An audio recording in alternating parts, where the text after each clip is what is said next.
The object of Go is to control territory. This is accomplished by surrounding vacant points or intersections on the board. The winner is the player with the most territory at the end of the game. But if both players control the same number of points at the end of the game, or after the komi, the game is drawn.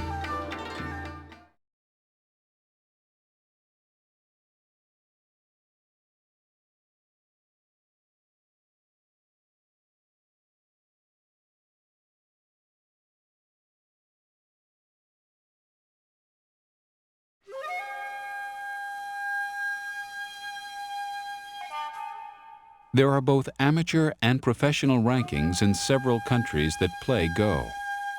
In Japan, a beginner is given a rank of 35Q and can quickly advance to 15 or 10Q within several months of study and play.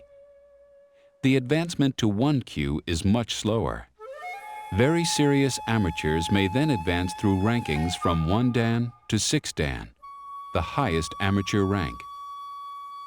Professional rankings are based on a different scale, but they range from 1 Dan to 9 Dan. The 9 Dan ranking, the highest in the world, is only held by a few extremely dedicated and talented players. As you play this CDI version of Go, choose higher rankings as you feel more comfortable with your strategy, or select the number of handicap stones that are suitable with your experience.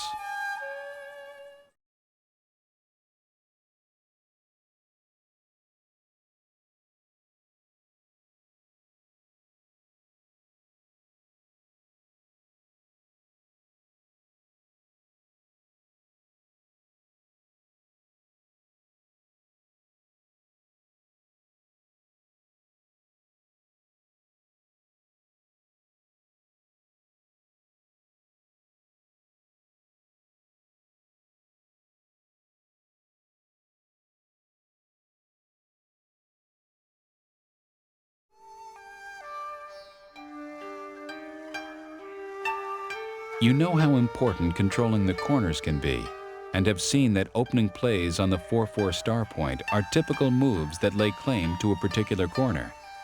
However, with proper placement of stones as support, you can claim corner territory that your opponent may think is his. This is accomplished by playing on the 3-3 point, directly behind your opponent, as shown here. This move is called a 3-3 point invasion, and it initiates important joseki.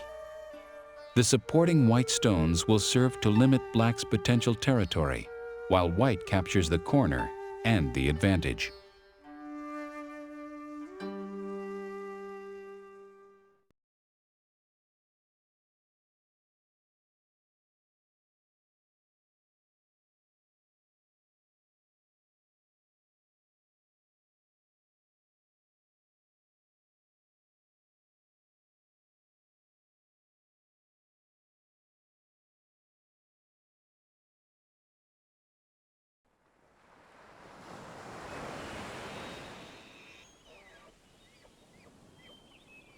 Bounded by seas to the east, forests to the west, with cliffs behind and mountains skirting our north, we face the enemy. Advance teams scout the valley. They don't stray too far from the security of the forests and coast that bound our battlefield. Once they're established, tactical forces secure supply routes and establish influence in the most desirable territories. Small armies collide, and proud soldiers sacrifice themselves for greater good. Heroic or tragic, these small skirmishes serve only as precursors to later, larger battles.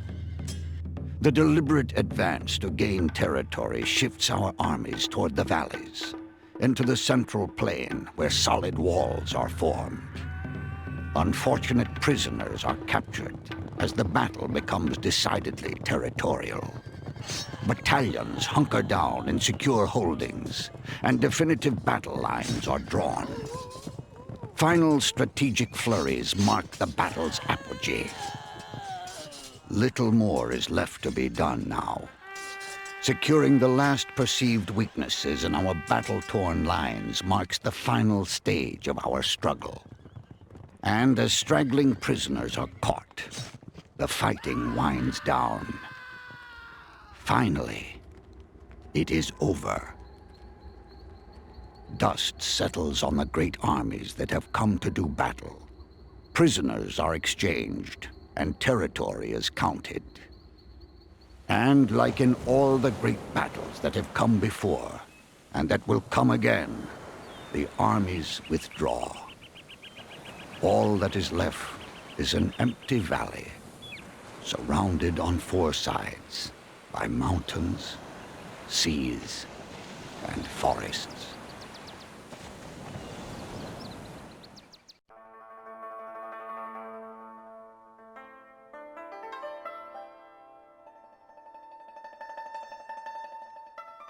Go is humanity's oldest surviving board game, with origins in ancient China. No one knows for sure how Go came into being, who invented it, or why, although there are several theories. One attributes its invention to Emperor Yao, who in 2250 BC created it as a mental exercise for his, shall we say, dim-witted son. Another conjecture is that a vassal of Emperor Qi invented Go, as well as several card games, for the emperor's amusement nearly 4,000 years ago.